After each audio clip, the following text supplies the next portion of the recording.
Eu queria cumprimentar vocês, dizer que nós estamos fazendo essa conversa que tinha de ser o dia 31 de dezembro tradicional, nós estamos fazendo pós. Mas não tem importância, porque estamos comemorando aí os 24, 31 e o dia de Reis, que foi ontem. Então, está tudo nos conformes. Eu queria cumprimentar cada um dos jornalistas aqui presentes, que cobrem tradicionalmente o Palácio do Planalto e cobrem aqui em Brasília. Dizer que nós estamos aqui com o ministro Edinho, o secretário de imprensa e o nosso conselheiro Carlos Villanova. Queria dizer também que eu prefiro hoje que a gente faça perguntas, comece com perguntas. E à medida que as perguntas vão ocorrendo, né, eu falo, por que isso? Porque nós vamos ter um tempo menor. Mas mesmo tendo um tempo menor, eu queria que vocês tivessem um tempo maior. Então, passo a palavra, vocês vão organizar como isso? Vai ser um por um, tudo muito organizado, ninguém interrompendo ninguém. Perfeito. Tem microfone, sim. Tem microfone, né? Quem é que está com o microfone? Então, vamos fazer as... Eu acho que era melhor fazer por sequência. Porque aí ninguém deixa de falar, não há duas vezes, é uma pergunta, tá? Para todo mundo poder falar, é uma pergunta. Alô, bom dia, presidente. Bom dia, Catarina Lencastre, do Globo. O ministro Jacques Wagner ontem disse que não tem um coelho na cartola para salvar a economia. Eu queria saber qual que é a estratégia econômica que o governo está programando para esses próximos tempos. Obrigada. Olha, eu acho que não tem um coelho numa cartola, porque a questão da estabilidade macroeconômica, ela tem a ver com eu diria assim, duas grandes ações, que uma está ligada à outra, que nós temos de encaminhar. A primeira é a estabilidade macroeconômica. A estabilidade macroeconômica, ela tem o seguinte componente fundamental: o reequilíbrio fiscal do país, né? Nós viemos perdendo receitas de forma sistemática. Mesmo com os cortes significativos que fizemos nas despesas, nós tivemos quase 104 bilhões. Nós não conseguimos superar a queda acentuada da arrecadação decorrente do fato de ter havido uma redução de de lucros e salários. A arrecadação também sofreu profundamente com o fato de que houve, nos últimos 2 anos, se você considerar todo o ano de 14 e o de 15, uma queda que evidencia o fim do superciclo das commodities. Então, também todas aquelas commodities que são base da arrecadação no país, porque vamos lembrar que são base da arrecadação, tanto as minerárias como as petroleiras. Uma das fontes fundamentais de arrecadação do governo federal é tributar toda essa atividade. Então, considerando que tudo isso caiu de forma bastante acentuada, e hoje, por exemplo, não há quem discuta se há ou se não há o fim do superciclo das commodities, é dado, porque havia. No final de 2014, havia. Achavam que não tinha, que isso era o governo que estava falando por algum outro motivo. Isso provocou uma queda das receitas. Então, nós tivemos de cortar bastante despesas. Se a gente olhar dos 134 bilhões de redução de despesa que nós fizemos, né, nós reduzimos discricionárias e também reduzimos obrigatórias. Se eu não me engano, 82 e pouco de discricionárias e 25,6 de obrigatórias. A diferença disso para 134 é o que nós aumentamos de receita. Ou seja, muito pouco. Para explicar o porquê que, mesmo assim, você tem um problema fiscal ainda. Então, a primeira questão nessa nossa equação é enfrentar o reequilíbrio fiscal. Isso é muito importante, porque enfrentar o reequilíbrio fiscal impacta também na melhoria das condições de inflação. E as duas questões têm a ver também com um segundo elemento da nossa conversa, que é a volta do crescimento. É sabido que é muito difícil você fazer um processo de reequilíbrio fiscal se não, pelo menos, parar com a queda da atividade econômica, porque a atividade econômica alimenta os outros dois fatores, né? A atividade econômica, ela sustenta essa redução, tanto das necessidades de receitas e cortes de despesa, porque ela vai aumentar a arrecadação naturalmente, e também ela tem um efeito bastante significativo quando melhora o equilíbrio fiscal, ela impacta também de forma bastante positiva na questão do crescimento. Então, esses dois fatores, resumindo, estabilidade com crescimento, são fundamentais.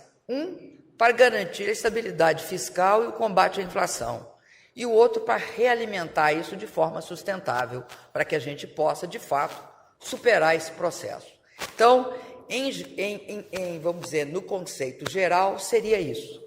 A curto prazo, tá? Nós temos, nos próximos 3 meses, ações que nós vamos perseguir. Primeira ação. Eu vou tentar sintetizar em 3, mas a primeira ação, nós temos de aprovar as medidas provisórias tributárias que estão no Congresso. Uma que, além que a gente pode sintetizar chamando de juros do capital próprio, ou seja, uma alteração nas condições de tributação dos juros sobre capital próprio, e a outra sobre ganhos de capital. Além dessas duas medidas tributárias, é fundamental, e depois a gente pode fazer uma fala só sobre essa questão, a aprovação da DRU e da CPMF. Essas são as medidas de curto prazo na esfera tributária. Além disso, nós temos como segunda medida, também nesse período, nós vamos ter maturando vários projetos nossos que foram construídos ao longo do ano passado e que vão desaguar em concessões de aeroportos, de portos, de ferrovias e já começou no setor de energia elétrica e a gente pretende continuar no setor de energia elétrica. Nós tivemos 17 bilhões de recursos provenientes da licitação das concessões, dando 11 bilhões agora no início do ano e 6 bilhões na metade do ano. Esses fatores se conjugam com toda uma política ligada à política nacional de exportações. Nós temos tido uma posição bastante agressiva, bastante empenhada, bastante determinada na abertura de relações comerciais com outros países. Abertura para outros países, não é de relações comerciais. Abertura de relações comerciais para outros países com os quais nós já vínhamos tendo essas relações. Mas fizemos novos acordos. Aí, no quesito acordos automotivos, nós fizemos com a Colômbia, com o México, refizemos o acordo com a Argentina, né, e vamos renegociar ainda mais uma nova etapa. Fizemos uma série de acordos de convergência, inclusive com os Estados Unidos, né, acordo de convergência de normas e de simplificação de procedimentos que levam à abertura de portais. Tivemos também uma abertura muito significativa de mercados no Oriente Médio, na Índia e na China. Continuamos os nossos procedimentos para estreitar mais as nossas relações. Isso na área industrial, né, principalmente foi levado a cabo pelo MIDIC, mas na área da agricultura a mesma coisa ocorreu. Nós ampliamos em muito o mercado de venda de produtos, tanto de alimentos como proteínas, para o mercado internacional. Isso em geral. Nesta área também, nós vamos começar a encaminhar uma série de questões que são fundamentais, que eu chamaria de grandes reformas. Primeira grande reforma, nós vamos encarar a reforma da Previdência. Sempre considerando que a reforma da Previdência, ela tem a ver com uma modificação. Primeiro, na idade e no comportamento etário, né, da população brasileira. Nós estamos envelhecendo mais, né, e morrendo menos. Então, nossa expectativa de vida, nos últimos anos, aumentou talvez de forma bastante significativa, em torno de 4,6 anos. Isso implica que é muito difícil você equacionar um problema. Não é possível que a idade média de aposentadoria no Brasil seja 55 anos. Para a mulher, um pouco menos. Não é possível, não por nenhuma avaliação qualitativa, mas por uma questão quantitativa. Vai ter menos gente trabalhando no futuro para sustentar mais gente sem trabalhar. Quais sejam os mais velhos, que vão ter uma longevidade maior, eu aí inclusa, e os mais novos, que estão nascendo. Esta é uma equação que atinge todos os países desenvolvidos e emergentes. Quando aumenta a renda, isso começa a ocorrer. Então, o Brasil vai ter de encarar a questão da Previdência. Você tem várias formas para encarar a questão da Previdência. Os países desenvolvidos, e não falo os emergentes, que os grandes emergentes não têm nem assim uma política clara de aposentadoria comparável com a nossa, mas todos eles buscaram aumentar a idade de acesso, a idade mínima para acessar a aposentadoria. Tem esse caminho. Tem um outro caminho também, que é o 85-95 móvel, progressivo, que resultará na mesma convergência. Em todos os dois casos, uma coisa vai ter de ser considerada, que é a seguinte: não se pode achar que se afeta direitos adquiridos. A estabilidade e a segurança jurídica consiste em você garantir que as coisas nunca afetem daqui para trás, mas daqui para frente. No caso da Previdência, além disso, tem um outro problema, que nós vamos ter de encarar com muita seriedade e tranquilidade, que é o problema do tempo de transição. Ninguém vai fazer um programa desses, uma reforma dessas, porque ela implica em razões técnicas e também em consenso político, sem que você considere que o período de transição, que leve em conta tanto direitos adquiridos, quanto a expectativas de direitos daqueles que já estão no mercado de trabalho, e que você deve considerar essa questão de forma sustentável, ou seja, não é em qualquer caso, mas de forma sustentável, é o que definirá um período de transição. Então, tem algumas questões que são fundamentais nesta questão da Previdência.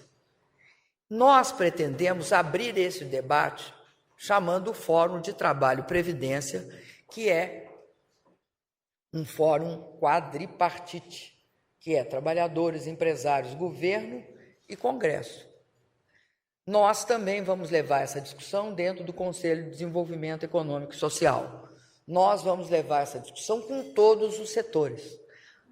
Por que isso? Porque a base para que uma reforma da Previdência seja sustentável no Brasil é o diálogo, é perceber que se terá de escutar os diferentes segmentos, tendo clareza que há um problema real, que a solução para ele não pode passar para você se esconder dele, mas para você enfrentá-lo e procurar construir os caminhos mais adequados para que todos tenham um consenso básico sobre essa questão. Uma outra questão é que nós teremos de prosseguir nas nossas, eu não vou chamar de reformas tributárias, mas nas nossas tentativas tributárias, das nossas medidas tributárias. Nós tivemos uma iniciativa que foi a reforma do ICMS, com a redução das alíquotas e a convergência dos estados para essas alíquotas. Nós perdemos uma das fontes, porque não foi aprovado. Então, qual é a situação? Nós achamos que é fundamental acabar com a insegurança jurídica, de deixar em aberto se há ou não validade nos acordos feitos pelos estados no momento anterior. Então, nós somos hoje a favor da convalidação de todas as medidas que foram tomadas até hoje. Por uma questão simples, vou lembrar sempre isso. Segurança jurídica significa sempre que você não caia na tentação de mudar o passado. Então, mudar o passado, o custo de mudar o passado é altíssimo, porque cria a insegurança entre todos os agentes. Daí a necessidade da convalidação do ICMS.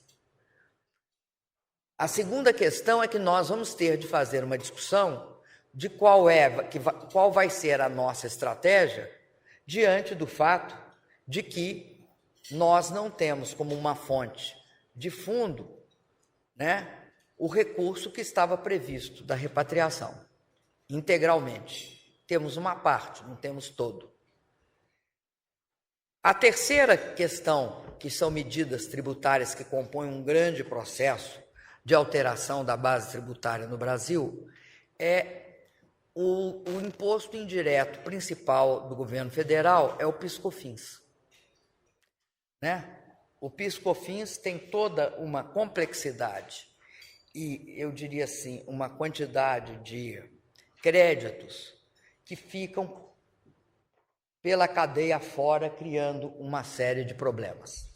Então, nós pretendemos enfrentar essa questão do PIS/COFINS, reduzindo ou construindo créditos financeiros em todos os momentos da cadeia que passam para o momento seguinte, insumo passa para o momento seguinte e assim sucessivamente. Pretendemos levar isto até o final do segundo semestre. Essa é a nossa meta. Nós estamos trabalhando para chegar aí. E também no Simples. No Simples, outra medida é o Simples, porque hoje você tem um problema sério. A pessoa que adota o Simples, chega um momento que ela bate num teto, numa paredão, e olha, como se ela estivesse caindo no abismo, porque aí ela vai cair ou no crédito presumido, na melhor das hipóteses, ou na declaração. Então, o que nós vamos buscar é uma transição, já foi aprovado para 2017, mas nós vamos aprovar uma transição neutra, mas consolidando uma visão de tributação Então, ICMS, PIS/COFINS e Simples. Além disso, não, é porque aí falta mais coisa para uma reforma tributária. Uma reforma tributária vai ter de necessariamente encarar a questão dos impostos diretos e a questão da progressividade destes impostos. Esta é uma outra discussão que é necessário que tenha a participação de todos os segmentos, porque você terá de discutir como é que a sociedade acha que deve ser distribuído a imposição, que é o imposto, entre os diferentes segmentos sociais. O imposto numa discussão que está muito atual no resto do mundo, uma das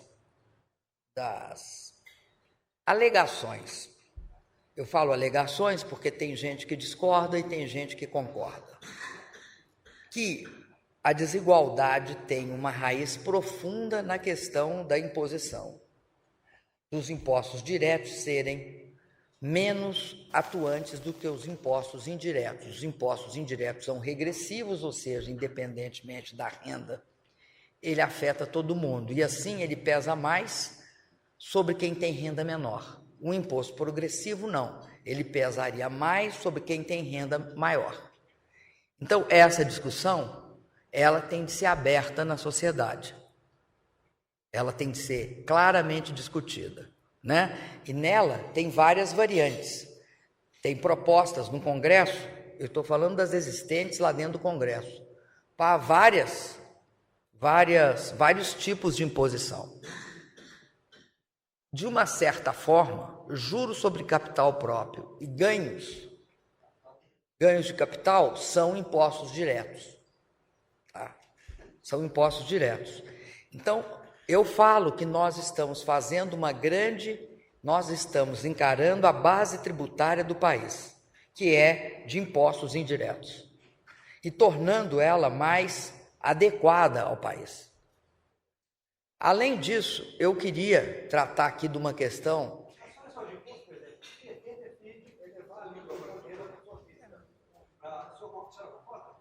Olha, eu acho que essa é uma discussão que tem de ser feita e tem de olhar as consequências.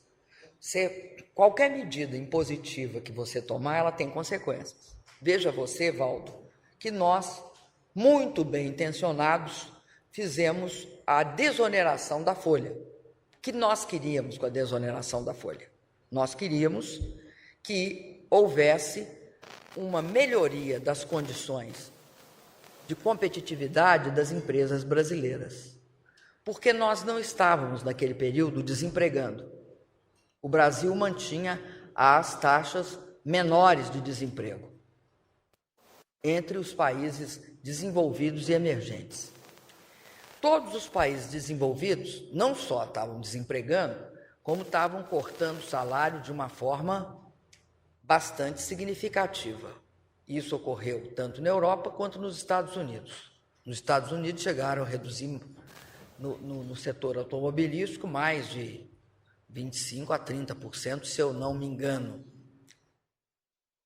Nós não íamos fazer isso num quadro de pleno emprego. Então, nós tínhamos de reduzir o custo da mão de obra. O que nós fizemos? Diminuímos a oneração da folha.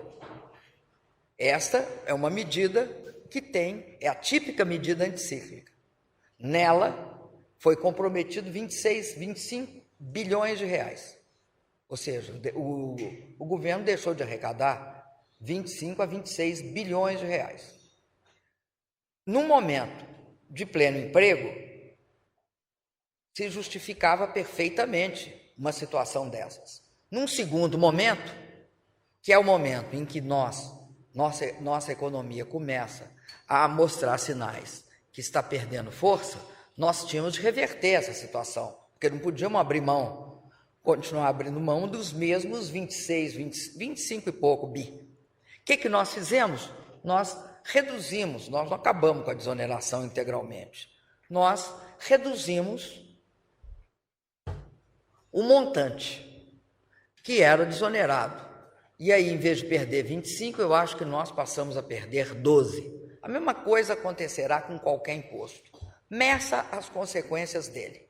Agora, tem um mito que eu gostaria de tratar dele. É o mito de que a carga tributária do Brasil vem crescendo. A carga tributária do Brasil não vem crescendo. Ela vem pelo contrário. Se você considerar a carga tributária total, ela está em 33,4%. E se você considerar só os impostos federais, está em 22 por aí. Se você tirar desses 22 aquilo que não é imposto estrito sensu, que é previdência, sistema S, aliás, o sistema S equivale a CPMF, e FGTS, se tirar esses três, você vai por um valor que equivale ao que existia, o que era a carga tributária federal em 2002. Equivale. O que aumentou no Brasil em termos de arrecadação? Aumentou porque você formalizou mais trabalhadores, então aumentou a contribuição da Previdência. Mas, além disso, ao você formalizar e ao você ter mais emprego, também você teve uma maior arrecadação. Isso ocorre. Agora, se você olhar de forma bastante desapaixonada a questão da carga tributária no Brasil, se vocês quiserem, eu, inclusive, distribuo a nota da Fazenda, porque não sou eu que estou dizendo isso, quem está dizendo isso é a Receita Federal. Eu mando distribuir o que está no meu computador. Por favor, pega a última que a Fazenda me mandou. Acho que é uns 20 dias atrás. Bom, mas além disso, tem mais umas duas coisas. Porque eu estou ainda eu passei a primeira, a segunda, vou chegar na terceira. Aí eu encerro essa fala, porque ela me perguntou tudo que nós vamos fazer. Estou tentando. Eu acho que nós, além disso, temos de fazer algumas modificações, por exemplo, em alguns marcos regulatórios. Nós temos que completar o da mineração. Mais do que nunca, isso é urgente. Nós temos de tratar a questão da telecomunicação também. Por que a questão da telecomunicação? Porque a realidade hoje da telecomunicação é completamente diferente de quando a lei que está vigente foi feita. Quando a lei foi feita, não tinha convergência de mídia, não tinha a internet, não tinha telefone, 3G, 4G, 5G, 6G, não tinha nada disso. E isso, não, a gente ri, mas essa, para mim, será a grande revolução do futuro. A grande revolução do futuro é a chamada internet das coisas. Que uma parte vai ser via internet, outra parte vai ser via os 3Gs, os 5Gs e os 4Gs, e nós temos de o Brasil vai ter de se adequar a isso, ver como é que faz a transição de um marco de telecomunicação, aquela telefonia, né? Vamos lembrar, eu sou da época do cabo de cobre, do coaxial, e nós todos aqui somos da época da internet de escada, né? Mas é isso. Eu recentemente tive, naquela vez que eu fui, eu acho que foi quando eu fui para a Suécia e para a Finlândia, eu estive em duas empresas. Uma foi a Ericsson e a outra a Nokia. Vocês lembram que elas produziam um telefone desse tamanho? Eles não fazem isso mais, eles não fazem telefone. Eles fazem conexão. É isso que eles fazem, né? Então, o que eu estou dizendo, no marco das telecomunicações, não é só um programa de banda larga. é ver como é que os diferentes atores vão se mover nessa nova realidade. Caso contrário, nós vamos ficar para trás. Porque podem ter certeza, o futuro é a internet das coisas. Não há dúvida disso. Né? Você vai ter portos inteirinho com como é que chama, seus navios de transporte de carga inteirinhos controlados por internet. A mesma coisa o trânsito das cidades. A mesma coisa qualquer atividade. Então, nós vamos ter, não estou falando, nós vamos ter de tomar as providências regulatórias para isso ser possível. Neste quadro todo, tá? Infraestrutura, vai ter de ter rodovia, ferrovia, portos, aeroportos, em todos eles, nós temos de criar um ambiente adequado para o investidor privado atuar. Esse ambiente adequado é não só deixar as regras bem estáveis e claras, mas, em alguns casos, aquelas regras que são proibitivas ou são fruto de uma outra época têm de ser mudadas, né, para poder ter um futuro mais dinâmico. Eu tenho mais várias coisas para falar, mas vou parar. Presidente. Vou parar, porque aí pode ter a próxima pergunta, eu engato nela. Eu queria um café, será possível? Um cafezinho aqui, ó. Tá. Presidente, Marina Dias, da Folha de São Paulo. O PT tem exigido algumas mudanças na condução da política econômica e fala até numa guinada à esquerda para que a base social continue defendendo o mandato da senhora. Eu queria saber se a senhora pretende fazer uma guinada à esquerda ou se vai fazer algum aceno para alguma reivindicação do PT que critica propostas defendidas pelo governo, inclusive a reforma da Previdência que a senhora está defendendo. Olha, a discussão nem começou, então eu não acho que há, de forma clara, propostas na mesa. Eu não acho que nós aqui estamos num país que será assim, integrado só por pessoas que pensam tudo igualzinho. Pelo contrário, acho que a complexidade da nossa democracia está no fato da gente ser capaz de construir os consensos que levarão a bom termo os desafios que nós temos. Nesse sentido, eu acho muito bom que o PT tenha as suas posições. Agora, o governo não responde só ao PT, só ao PMDB, só a qualquer um dos partidos da base aliada. Responde a todos, mas também responde à sociedade e às necessidades da sociedade. Eu acho que a participação dos partidos numa democracia ela é essencial. Ela dá estabilidade, ela permite que você dialogue com diferentes segmentos da população. Então, as propostas do PT, o governo vai tratar com muita consideração, como fará com as demais propostas. As do PMDB, as do P. Nenhum partido, dentro dos partidos que integram a base, pode superar de outro partido. Nós vamos tratar de todas as posições. Olha, para mim, eles nunca falaram isso. Se falaram para você responda. Mas para mim, isso eles podem fazer, né, gente? Eu também solto nota. Eu não consulto ninguém. E todo mundo pode soltar nota. O que eu estou falando é o seguinte, não houve esta discussão entre nós. Por gentileza, Bruno Pérez, do Valor Econômico. Eu queria saber se a senhora tem alguma restrição à elevação de juros pelo Copom na próxima reunião, porque até então a sinalização era de uma alta e agora, em função da atividade econômica fraca, pode ser que seja mantida a expectativa pela manutenção.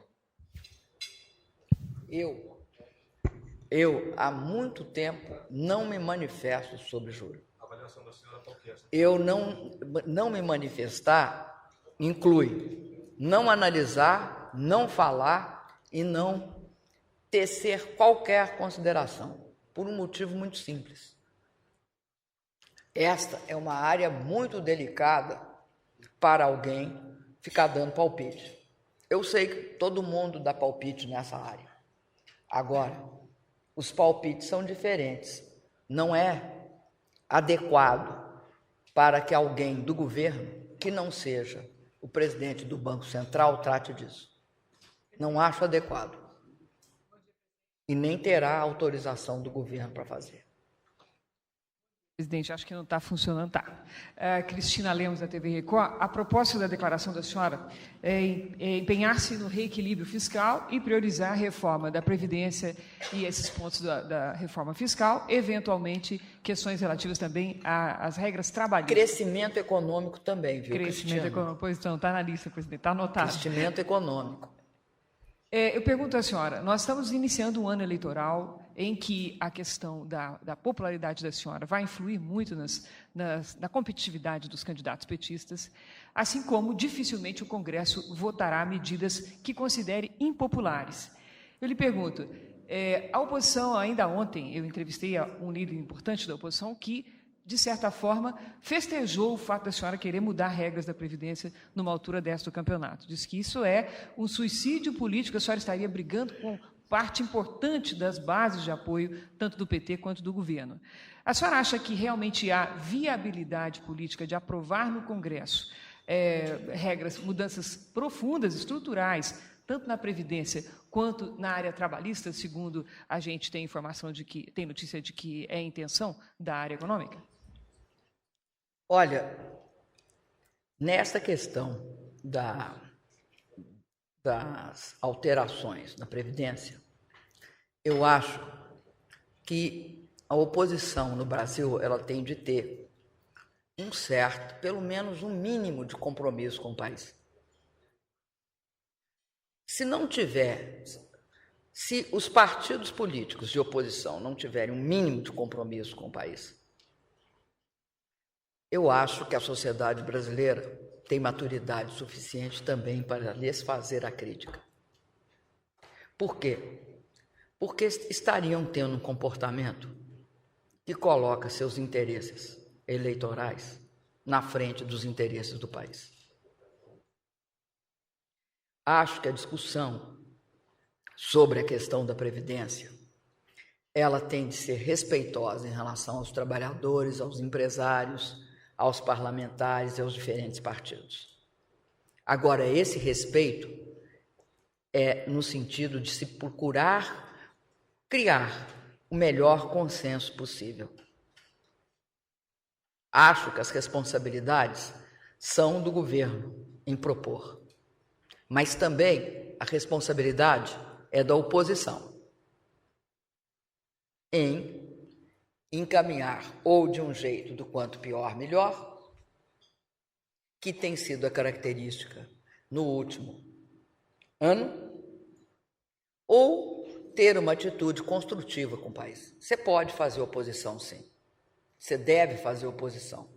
Aliás, se não tiver oposição, a democracia não tem sentido.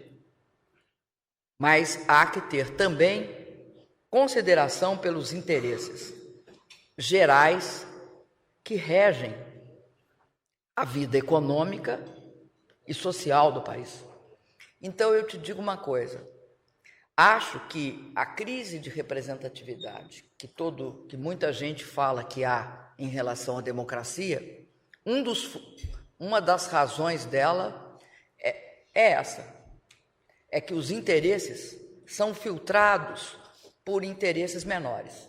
Os maiores são filtrados pelos menores, ou seja, se é importante para o país e não é uma coisa que você vai resolver amanhã ou depois da manhã, é algo que você vai resolver num horizonte de 20, de 15, de 10 anos. Se isso não pode ser feito e sinalizar uma situação de estabilidade para o país, então o que é possível fazer? Essa, eu devolvo a pergunta. Presidente. Só conversarei. Aliás, nunca me recusei a fazê-lo. Muitas vezes de forma discreta. Presidente, eu vou nessa questão política. A senhora fala aí das ações para a economia, para a retomada do crescimento, a senhora enfatiza muito isso. Agora, a gente tem um cenário político muito conturbado. Um dos mais graves aí dos últimos anos recentes aí da democracia nossa. Tem uma questão do processo de impeachment, que está lá na Câmara dos Deputados, está no Congresso Nacional. Tem uma questão, o seu chefe da Casa Civil fala, inclusive, que consegue passar o processo de impeachment. Tem pessoas que avaliam que ainda é um momento delicado, que não pode relaxar nesse momento, tem que conseguir uma maioria. Mas, além disso, tem o pós-impeachment. Passando isso, a questão da governabilidade. A sua base aliada, a senhora falou do PT, a senhora falou da oposição com as perguntas, mas a sua base aliada ela está muito fragmentada. Então, para aprovar esses projetos importantíssimos que a senhora relata como proposta do governo, como fazer isso com uma base aliada tão fragmentada e sem governabilidade no Congresso Nacional, como a gente viu nesse ano de 2015? Olha, eu acredito que você falou uma coisa correta. Nós falamos até agora de crise econômica. Mas eu acho que houve uma relação entre crise política e crise econômica ao longo desse ano de 2015. Isso, inclusive, se expressou em alguns momentos nas pautas-bomba. Se você considerar um conjunto de pautas-bomba, você teria quase 100 bilhões de reais. Eu acho que havia também uma consciência baixa sobre a situação de crise. Acho que essa situação mudou. Não acredito hoje que alguém poderá fazer o que fez ao longo do ano de 2015, que é considerar pautas-bomba daquela dimensão. O governo ficou durante um período lutando para manter o veto às pautas-bombas. Então, eu acredito, estou falando sobre o pós-governabilidade, eu acredito que as características principais da situação que nós atravessamos, elas estão sendo endereçadas, ou seja, qual é a alegação, as alegações existentes para a construção de uma crise política? É qual? Qual a alegação? É a alegação do julgamento do TCU. Não é bem isso. É o quê? Esta é uma questão que cada vez vai ficar mais clara. Porque agora tudo vai ser julgado. Tudo vai ser analisado. A partir do momento em que é analisado e julgado, qual é a recomposição? A recomposição é no sentido que daqui para frente fica claro quem é a favor e quem é contra. Eu não estou dizendo que tem de apoiar o governo para ser a favor do Brasil, mas eu estou falando que tem de tomar algumas medidas a favor do Brasil que podem coincidir com aquelas que o governo propor. Não é possível achar também que nós repetiremos 2015. Não vai ser repetido 2015. Eu acho que esgotou o modelo de 2015 do quanto pior, melhor. Está esgotado. Porque o pior atinge todo mundo de forma muito profunda. O melhor é o quê? É retomar o crescimento, retomar o emprego. O melhor é não negar sistematicamente que o governo entregou 400 e poucas mil casas. Este ano, com toda essa dificuldade, nós entregamos 400 e poucas mil casas. Contratamos 320 mais mil outras. Não é possível continuar negando que tem 906 mil novos estudantes universitários Só este ano de 2015 que entraram na universidade, porque nós temos o programa de universidades federais, o ProUni e o FIES.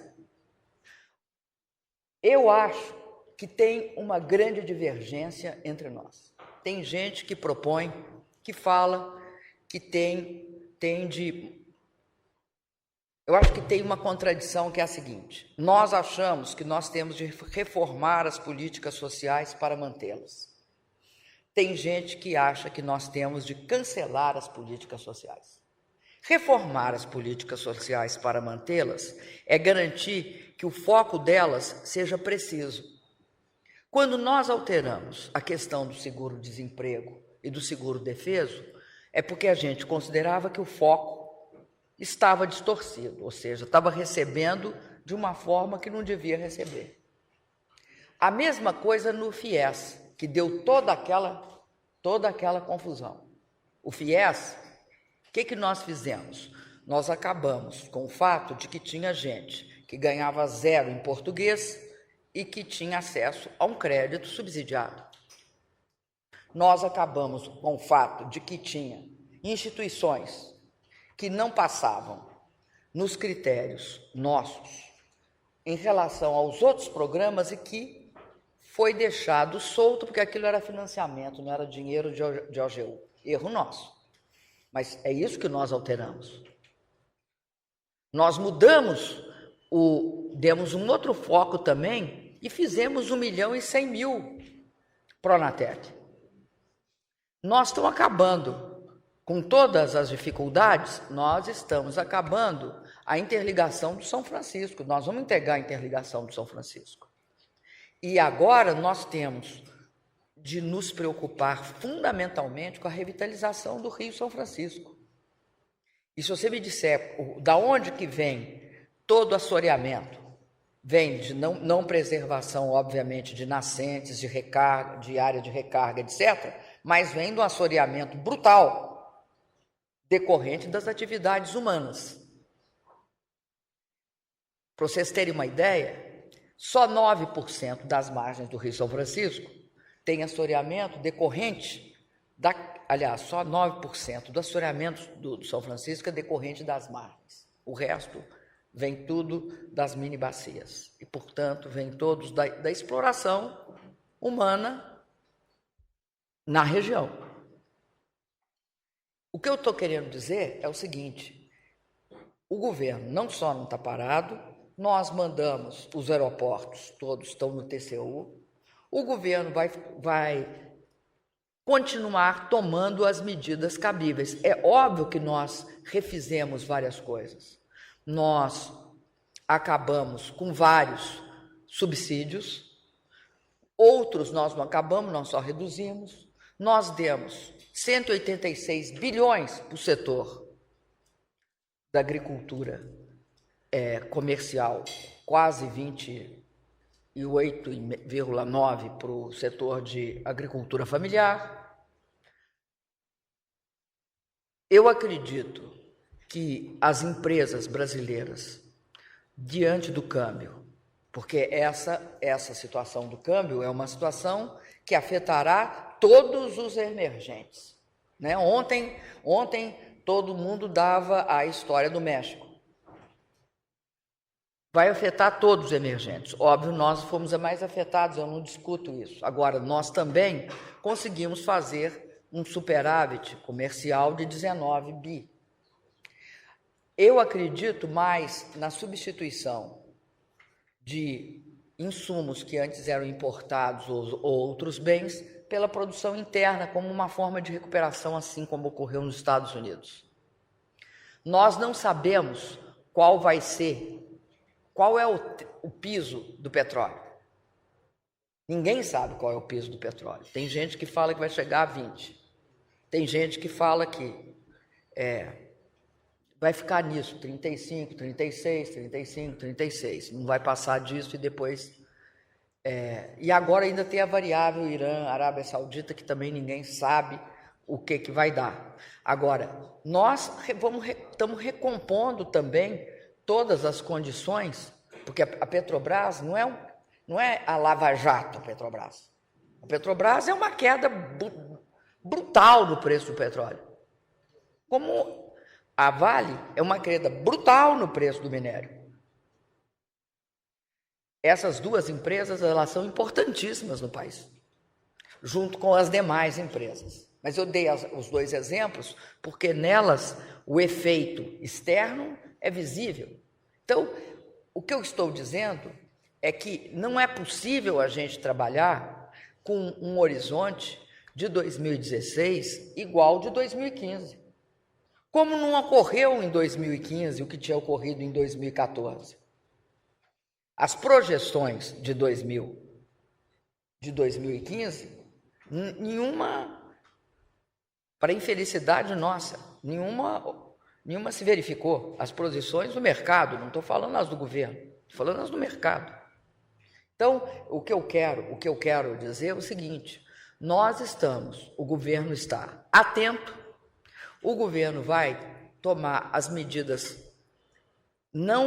desde que não tenha gasto fiscal, as medidas necessárias para melhorar seus programas de transferência de renda, focá-los, mas continuá-los. No que se refere, por exemplo, ao PAC. Ao PAC, nós estamos fazendo o que faz uma empresa quando tem dificuldade. Nós fazemos duas coisas. Primeiro, aquelas que estão prontinhas para concluir, nós concluímos. As que levam mais tempo para concluir, nós refazemos o cronograma. Ampliamos o prazo, mas garantimos que ela continua. E nós só abrimos novas quando tivermos espaço fiscal. Agora, sabe quantas casas tem em construção no Brasil do Minha Casa Minha Vida? Vocês têm ideia? 1.640.000 casas. 1.640.000 casas. Estão em construção. Nós vamos chegar e comemorar uma coisa que é difícil um governo comemorar. 2,5 milhões de casas entregues. Presidente, uma das críticas que a gente mais ouve é que o governo tem dificuldades em reconhecer erros, admitir responsabilidades, culpas. Eu queria saber, nas últimas semanas, a gente tem acompanhado, por exemplo, o ministro da Casa Civil, Jacques Wagner, fazer uma espécie de meia-culpa, mas mais relacionado ao PT. Ele chegou a dizer que o PT se lambuzou, falou também das desonerações, que o governo errou em 2014 ao promover muitas desonerações. Eu quero saber da senhora quais são os erros do governo em 2015 na esfera política e na econômica, na política principalmente na relação com o PMDB, com o PT, com o Congresso.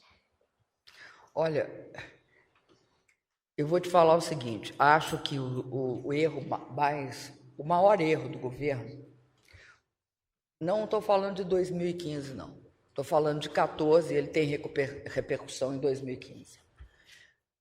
Nós, assim como muitos, a grande maioria, eu acredito, não percebemos o tamanho da desaceleração que ocorreria em decorrência de efeitos externos e internos.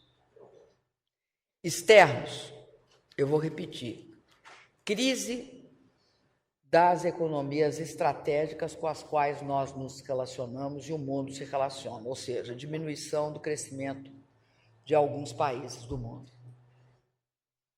Uma séria diminuição, que até hoje causa turbulência, mas que começou lá atrás. E a queda brutal dos preços das commodities. Para vocês terem uma ideia, quando nós iniciamos 2010, o petróleo estava a $110 o barril, né? Está a 36. E considerando que a cadeia de petróleo e gás no Brasil, ela tem um componente muito importante, ela segura um patamar de investimento e segura, portanto, o PIB. Esse foi um impacto muito sentido, assim como na área de minério. Ligado a isso, tá? Nós também enfrentamos a pior seca desde o momento que nós começamos a registrar seca. nós começamos um dia a registrar seca. Desse dia até hoje, a pior seca é essa. E no Nordeste, está no 5º ano de seca. Sobradinho não é o que acontece com os outros reservatórios, que estão passando muito bem, obrigado. Tanto é que o preço da energia tende a cair no Sudeste e no Sul. Mas Sobradinho está com 2,9%.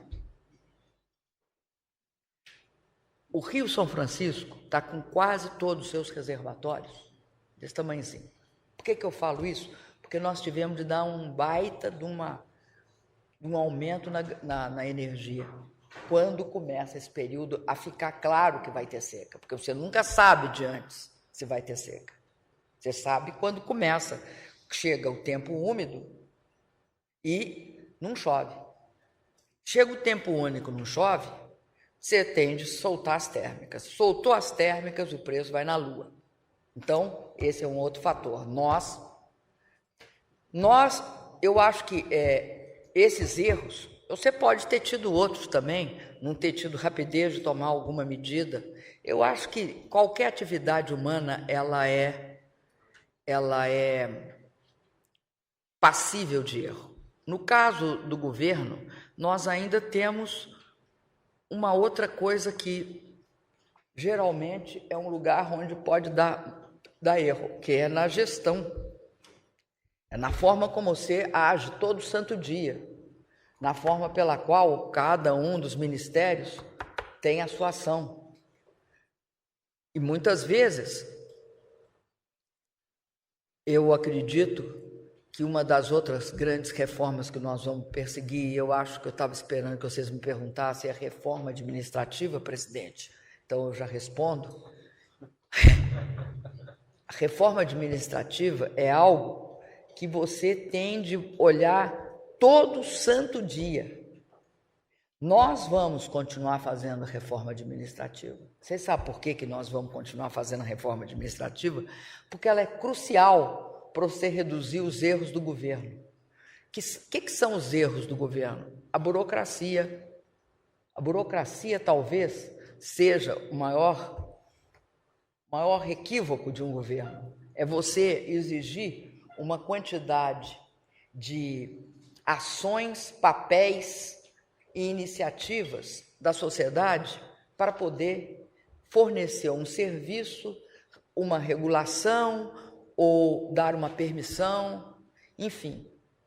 Neste mundo que é hoje um mundo digital, nós não podemos nos dar ao luxo da quantidade de papéis que nós temos.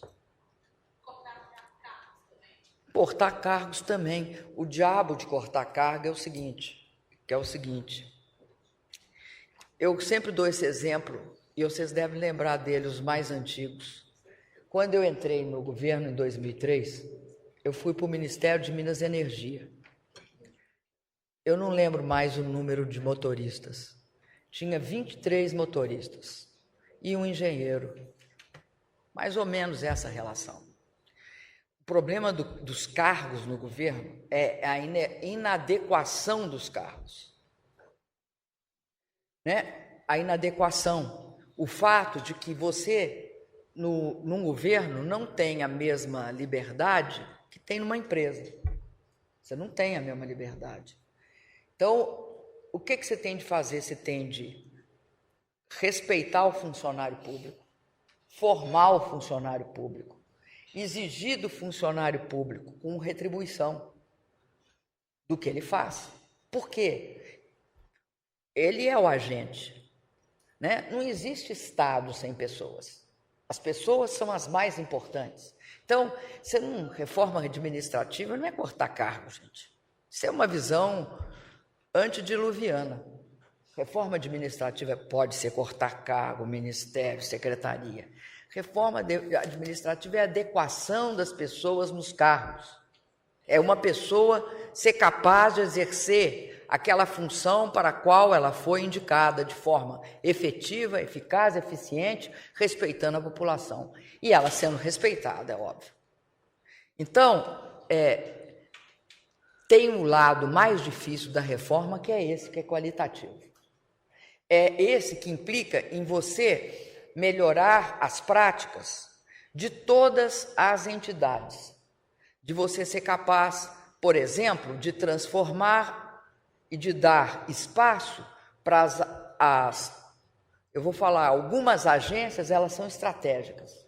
Vou dar um exemplo de uma, que eu acho uma agência estratégica. Além das tradicionais, a ANP, a ANEEL, a ANTAC, a ANAC, a Anvisa. Né? Então, a outra que é estratégia é aquela de patentes. Então, nós temos de olhar como fazer para ter as melhores práticas. Outra coisa que o governo tem de olhar, o governo existe em todos os estados da federação, o governo federal. Ele não existe aqui em Brasília, ele existe em todos os estados da federação. E lá nos estados da federação, nós temos de olhar a eficiência do governo em cada uma das suas áreas. E quem faz isso? O senhor ministro, o seu secretário executivo e seus secretários. Então, a reforma administrativa também passa por redução de cargos desnecessários, porque uma das características é aumentar o cargo. Qual é a inércia num governo? É que os cargos vão sendo criados. Qual é a ação? Você tem de rever os cargos, impedir que se crie cargos de forma inadequada. Não precisa de ter 23 motoristas, mas precisa de ter 4, 5, 6 engenheiros. E não precisa de ter 23 motoristas. Então, é esta avaliação que o governo tem de fazer sistematicamente, e depende dos senhores ministros para ser feito. Nós conseguimos, dos 3.000 que propusemos, nós já fechamos a conta em 4 ministérios. 4 ministérios nós já fizemos a redução. Alguns ministérios ainda vão ser objeto de uma avaliação geral. E nós estamos pensando em construir uma coisa chamada Casa de Governo. Em vez de ter 10 entidades na ponta, né, um ministério em cada um dos estados da federação tem uma casa, né, e não precisa, às vezes, o cara ter um prédio, ele pode ter uma sala, né? Eu elimino uma opção de imóvel, eu elimino. É isso. Alguns você não pode fazer isso, por exemplo. Previdência tem muita gente que procura, entendeu? Aí, se você fizesse, mas a Previdência pode cuidar de algumas outras coisas. Nós estamos fazendo isso, gente. Isso não. Nós altas. Eu só dei esse exemplo, porque senão não fica claro o que é que a complexidade. Não, querido, eu vou anunciar quando eu estiver com ela pronta. Bem pronta. Nem um minuto antes. Não, estou falando que é uma ideia. Não adianta, Valdo, eu fiquei esperta depois de 13 anos. Tânia Monteiro, do Estado... Quê? Tânia Monteiro, do Estado de São Paulo. Bom dia, presidente. Você é a Tânia? A Tânia é uma que está aqui desde 2003, não está, Tânia? Um pouco antes. Não, estou falando comigo. Você era a queridinha do Itamar.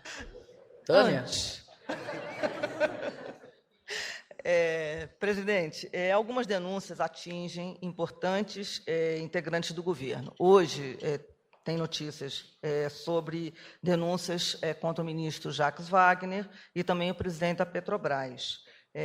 Essas denúncias respingam no governo, podem colaborar para o seu impeachment? A senhora acha que pode ajudar a formar um clima no Congresso que colabore para ajudar nesse clima de pedir o seu impeachment? E queria aproveitar para perguntar também se 2016 a senhora acha que vai ser pior do que 2015 e se essas medidas para animar a economia passam por ajuda ao setor da construção civil ou automobilístico, que está sofrendo uma queda muito grande, aí, maior de 28 anos. Sabe qual que é o problema da Tânia? É que ela acha que eu caio em tudo quanto é como é que chama aquilo? Casca de banana que ela põe na calçada. E que eu olho para a calçada e falo, vou ali. Mas não é isso, Tânia. Eu acho o seguinte, sabe? Agora, sério. Eu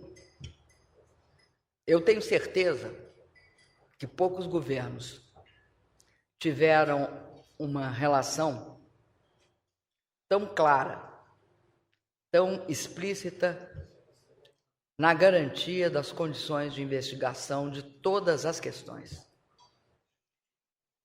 Em especial, eu tenho clareza que devo ter sido virada dos avessos. E tenho clareza também, Tânia, até porque eu entendo de mim mesma, que podem continuar me virando dos avessos. Sobre a minha conduta não paira nenhum embaçamento, nenhuma questão pouco clara. Agora, ao mesmo tempo, como presidenta da República, eu entendo perfeitamente a importância das diferentes operações que ocorreram no país e que vão permitir que, não no curto, mas no médio e no longo prazo, nós vamos ter uma relação não só dos agentes públicos, mas dos agentes privados, mais correta, com a coisa pública, com os recursos do governo, e que a impunidade hoje no Brasil começou a ser de fato ameaçada e doa quem doer, as coisas são apuradas. Eu acho que com tudo isso nós temos de manter o direito de defesa, acabar com a escandalização e a espetacularização disso, principalmente quando se tratar do seguinte: acho que principalmente nós não podemos, no Brasil, acreditar que destruir empresas seja uma ação adequada para combater a corrupção. Não é. O que se combate a corrupção, se combate punindo as pessoas. Elas cometeram crimes, elas usaram da sua condição para cometer crime. Então, você pune pessoas, você não destrói empregos e não destrói empresas. Eu fui perguntada por um alto funcionário da OCDE se nós, no Brasil, achávamos que era tranquilo destruir empresas. Nós, no Brasil, não achamos correto destruir empresas. Nós achamos correto que as pessoas que fazem coisas inadequadas sejam punidas. Então, considerando tudo isso, eu tenho muito medo da espetacularização e dos vazamentos. Muito medo por quê? Porque os vazamentos, eles não se dão num quadro de apuração de responsabilidades. Quando eles se derem num quadro de apuração de responsabilidade, eu acho que é importante que seja difundido para a população. Agora, não é possível ter dois pesos e duas medidas para ninguém no Brasil.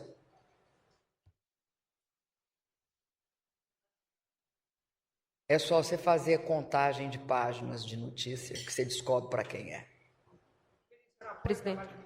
Presidenta. Total.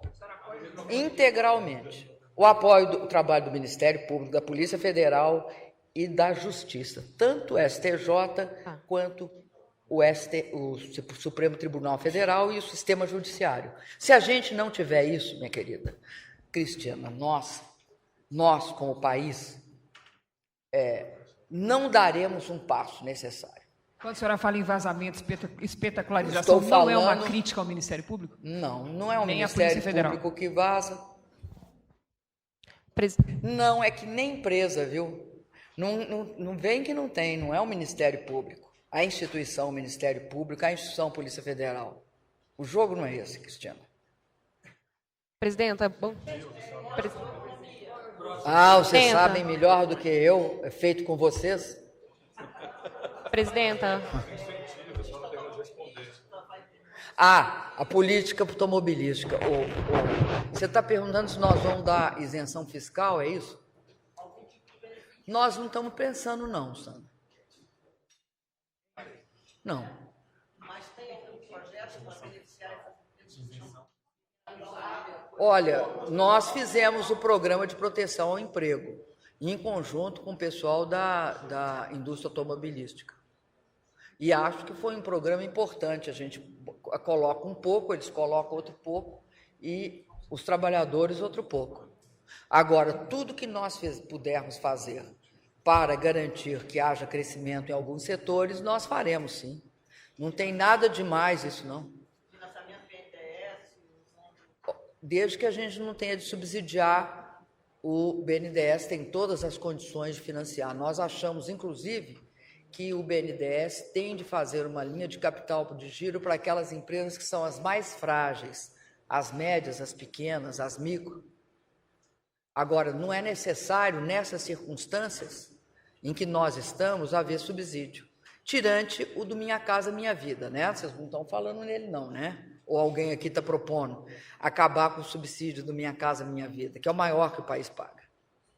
O maior subsídio pago pelo Brasil é pago no programa Minha Casa Minha Vida. Presidenta. Quem? Eu não acho também. Não.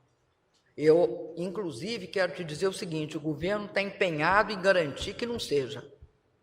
E está empenhado por tudo aquilo que eu respondi há pouco.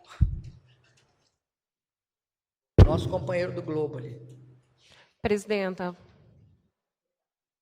bom dia. Daniele Soares, da Rádio Nacional. Pensando a China como uma importante parceira do Brasil, eu quero saber como é que o governo brasileiro acompanha a situação da China neste momento e se isso preocupa de alguma forma. Olha, eu acho que a China é um grande player, hoje um dos players mais relevantes na economia internacional e na relação também com o Brasil. Nós entendemos perfeitamente que a China está fazendo uma adaptação à situação, à mudança da situação internacional. A China também, logo depois da crise do Lehman Brothers, eles fizeram talvez a maior política de anticíclica, tanto aumentando seus gastos na área de infraestrutura, quanto aumentando toda a capacidade que ela tinha, a China, de, vou falar uma palavra, energizar o comércio internacional. Fez de tudo para fazer isso. Passou 10, 11, 12, tanto é que ela manteve o crescimento. Da mesma forma que nós, ela por uma razão, nós por outra, ela também, muito menos que nós, ela teve um decréscimo muito grande no seu PIB, né? Um PIB de 11%, 12%, 9%, estão prevendo que ele chegará a 6,5%, ela também está passando pelos seus ajustes. O ajuste da China é diferente do nosso. O nosso vai estar centrado em mais investimento, e o da China vai estar centrado em mais consumo. A China tem grandes desafios pela frente. Para nós, para o Brasil, a gente, primeiro, tem plena confiança que o governo chinês tem todos os instrumentos para fazer uma transição suave desse processo. Recentemente, a gente viu que houve flutuações e eles sistematicamente têm segurado as flutuações, principalmente no mercado internacional de minérios. E acredito que a China cumprirá um papel estabilizador na queda das diferentes economias emergentes com as quais ela tem parcerias muito fortes. Nós aqui da América Latina, na própria Ásia. Então, nós consideramos a China, primeiro, um grande parceiro.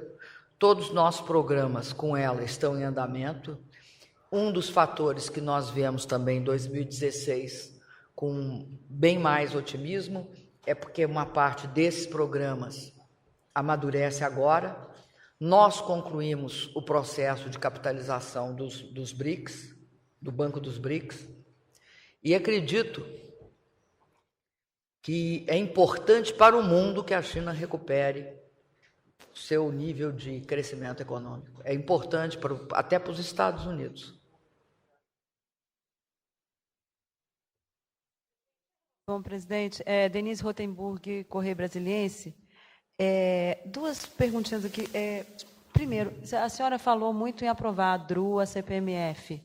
Né? Se a senhora considera, no curto prazo, se a senhora considera possível aprovar, especialmente a CPMF, antes de passar por esse fantasma aí do impeachment, que, tendo ou não tendo motivo, é uma realidade que está lá no Congresso, que é preciso enfrentar essa votação. Se a senhora considera possível mexer com a CPMF antes de passar por essa questão do impeachment.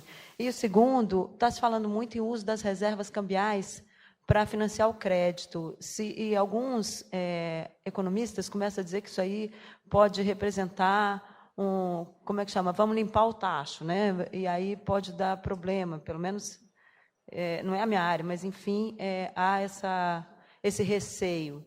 Eu queria que a senhora financiar o quê? Eu não entendi. Uso das reservas cambiais para financiar o crédito, aquecer a economia. Não estamos pensando nisso, não, querida. Em relação à outra pergunta, o que vem primeiro, a CPMF ou o impeachment? Esse fantasma está aí, essa coisa? Nós trataremos dessa agenda. Para nós, ela é a prioritária. Nós vamos tratar a questão da CPMF e da DRU.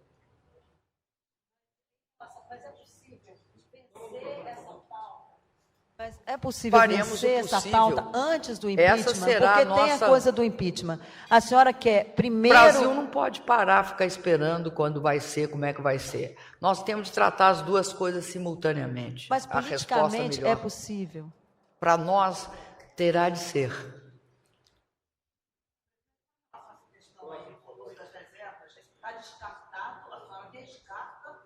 Nós não sequer discutimos isso, não. Tânia, ela me perguntou sobre o vice, eu quero responder.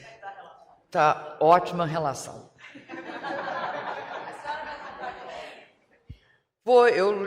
Inclusive, eu ia encontrar hoje, né?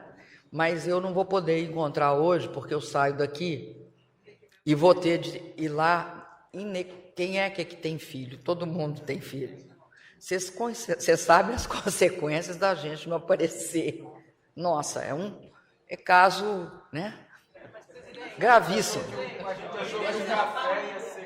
Não, eu até pensei, mas aí eu falei, não vou não. Né? Tá lá, eu não vou estar lá ainda, né? Tá lá dentro da sala de operação, eu não posso entrar e tal, então eu faço café e vou, dá perfeitamente.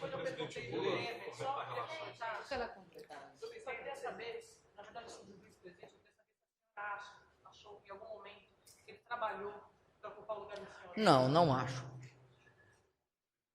Presidente Zileide Silva, TV Globo. A senhora começou a entrevista detalhando as medidas para o reequilíbrio fiscal com crescimento econômico e combatendo a inflação. Algumas, como o Gerson e o Valdo lembraram, vão ser problemáticas, como a volta da CPMF e a reforma da Previdência.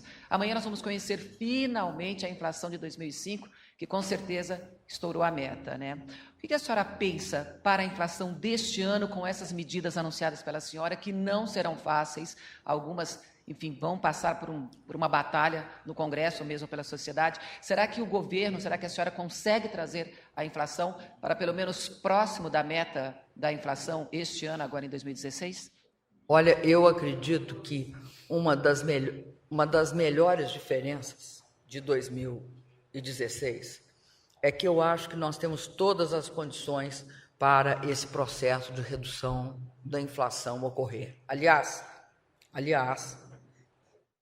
eu acho que, de uma certa forma, o mercado também avalia um pouco nessa direção, na direção de que os fatores que levaram ao aumento dos preços, ele estão em declínio. Eu considero que a questão do equilíbrio fiscal, um dos problemas fundamentais do motivo pelo qual nós temos de procurar isso, de procurar um ambiente mais favorável aos negócios, de retomar a confiança, é porque isso é essencial para a redução da inflação. A questão do equilíbrio fiscal é essencial para a redução da inflação. A redução da inflação é algo que nós não podemos aceitar conviver. Inclusive eu sei disso, vocês também, há um debate sobre as causas da inflação no Brasil ser tão resiliente, né? Eu acho que ela existe, mas entre a gente ficar discutindo isso, agora nós temos de reduzi-la. O nosso objetivo é que ela, de fato, volte mais rapidamente para dentro da meta. Esse é o nosso objetivo. Então,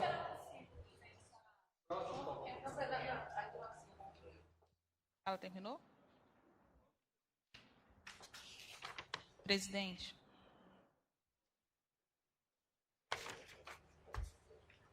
Daqui a pouco eu tenho de sair. Eu estava falando o quê? Esse é o objetivo. Você tem como mecanismo principal a questão do equilíbrio fiscal. E nós vamos fazer de tudo para perseguir também o superávit de 0,5%. Eu estou falando isso que vocês estavam esperando que vocês me perguntassem, não perguntaram, então também estou antecipando. Fazer o possível. Por quê? Porque garantir um superávit de 0,5% esse ano e o equilíbrio fiscal, ele terá todas as condições, você criará as condições, se terá essas condições para que a inflação se equilibre, se volte para o centro da meta, volte para a meta. O Banco Central está falando que nós olharemos isso num horizonte até 2017, mas ele está dizendo isso a respeito dos 4,5%. Eu estou dizendo que nós queremos nos aproximar da banda de cima da meta, o mais rápido possível esse ano.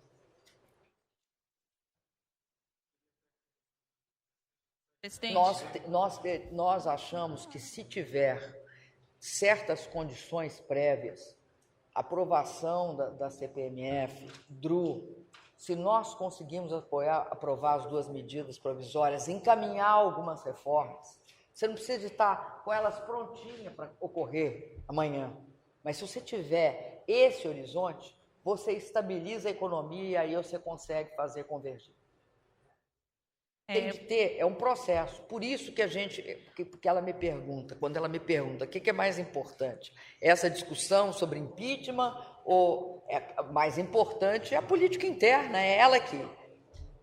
A função nossa é essa aqui. Não pode ser outra, ou seja, nós não podemos descurar, porque precisamos voltar a crescer. Se você estabilizar e começa a voltar a ter uma situação de maior estabilidade na questão do crescimento econômico, né? Diminua a queda, que começa a ver já uma luz no fim do túnel, você cria uma outra situação, um outro ambiente no Brasil. É isso que nós queremos, criar um outro ambiente, outras expectativas. Porque uma parte dessas questões são expectativas. Você pega as consultorias e vê como é que elas distribuem a queda do PIB desse ano. Tem para todos os gostos. Eu não vou falar não, porque vocês podem ir lá e olhar, né? Mas tem para todos os gostos. O que cada um acha que é tanto a responsabilidade do quê? Eu acho que tem uma parte pequena que é a expectativa. Mas essa parte pequena que é a expectativa, bem pequena, ela ilumina o resto. Expectativa é muito importante numa economia e numa sociedade. Nós temos de ter uma expectativa de crescimento, uma expectativa de que vai ser melhor o ano de 2016. E é isso que nós vamos lutar com unhas e dentes para que ocorra. Ô, gente, eu tenho de ir, viu? Por favor. Senão eu vou ser... Eu prometo fazer outra antes do final do mês. Minha querida, o que você quer que eu fale?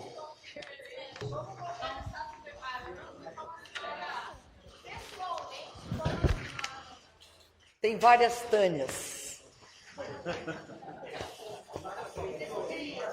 E isso que ela vai me esperar, quero contar para vocês, ela vai me esperar em cima de uma bicicleta, na porta do Alvorada, e eu ando com ela de bicicleta. A gente quer saber se a senhora acredita que o impeachment não fiz perdeu nenhuma força. maldade, ou seja, não saí correndo e deixei ela para trás, porque podia ter feito essa maldade. Né? Fui muito gentil com ela, tá? Pedalei lentamente, ela pedalou mais lentamente ainda. Não caiu em nenhum momento, fazia curvas direitinho. Não.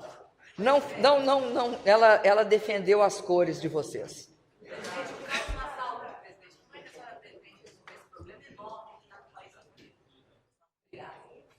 Uma das formas de resolver o problema que está no país inteiro é aprovar a CPMF e destinar a metade da CPMF para os estados e municípios, e eles querem destinar esse valor para a saúde. É visível que, no caso dos estados e municípios, eles precisam desse recurso. Eles precisam. Olha, eu te asseguro que uma parte expressiva resolve. Aí depende de casa a casa, eu não sei, eu não conheço especificamente cada um, né? Eu não vou falar que resolve tudo, porque seria uma temeridade. Então é melhor eu te responder, não sei. Aí tem de olhar cada caso. Agora, que eles precisam de uma fonte que eles tinham e que perderam, precisam. Quer dizer, nós perdemos, eles não. Eles vão ter uma fonte a mais, isso é um adicional para eles. E acho que isso é essencial. Tem momentos que deixam claro certas situações que as pessoas vinham falando. O pessoal da saúde sempre falou que faltava financiamento. Sempre falou isso. Óbvio que tinha problema de gestão. Sempre falaram assim, tem problema de gestão. Mas nós precisamos de novas fontes de financiamento. Eu tenho feito uma série de... Tivemos, assim, a melhor boa vontade para tentar resolver para muita gente essa questão da saúde, notadamente no Rio de Janeiro recentemente. Mas eu acho que tem de ter. A CPMF não é só uma questão de reequilíbrio fiscal. No caso de estados e municípios, e eu te agradeço pela pergunta, ela é uma questão de saúde pública. Presidente.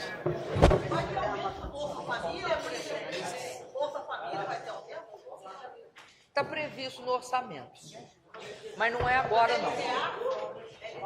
não. Não sei, não foi discutido. A Tânia quer algumas coisas que...